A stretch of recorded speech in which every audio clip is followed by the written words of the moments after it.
السلام عليكم ورحمة الله وبركاته. عاملين ايه يا جماعة؟ ايه الاخبار؟ النهاردة هنتكلم عن حاجة جميلة قوي قوي قوي. هنتكلم عن العشر الاوائل من ذي الحجة. جماعة احنا في ايدينا فرصة جميلة قوي، انا بجد مش عايزة حد يضيعها، خصوصا انتوا ثانوية عامة. بجد فرصة تحفة، فرصة للتوبة، فرصة للدعاء. ان انت بجد ممكن في العشر ايام دول من دعائك تروح كلية احلامك، تروح للهدف اللي انت بتحلم بيه واللي انت بتتمناه. فيا جماعة احنا عايزين نستغل العشر ايام دول على قد ما نقدر.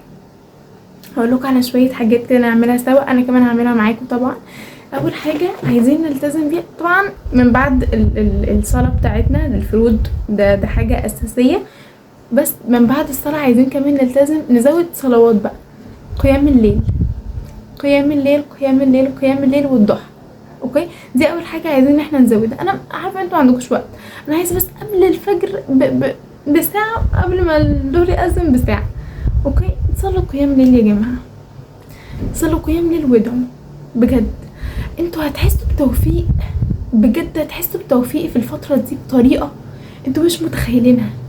بجد والله العظيم قيام الليل ده سحر، كنز، حاجه كده مش طبيعيه بجد. سبحان الله، ما شاء الله، اللهم بارك يعني.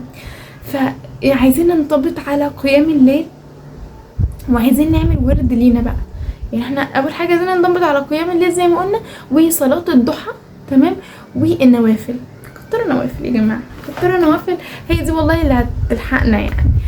وزي ما قلت لكم عايزين نعمل نعمل بقى ورد في القرآن، ورد في الأذكار، ورد للصلاة على سيدنا محمد صلى الله عليه وسلم. قلت لكم برضو كذا مرة الصلاة على النبي دي كنز، والله العظيم يا جماعة حاجة مهمة جدا جدا جدا، وهتفرق معاكم في حياتكم لو انتوا بجد داومتوا عليها.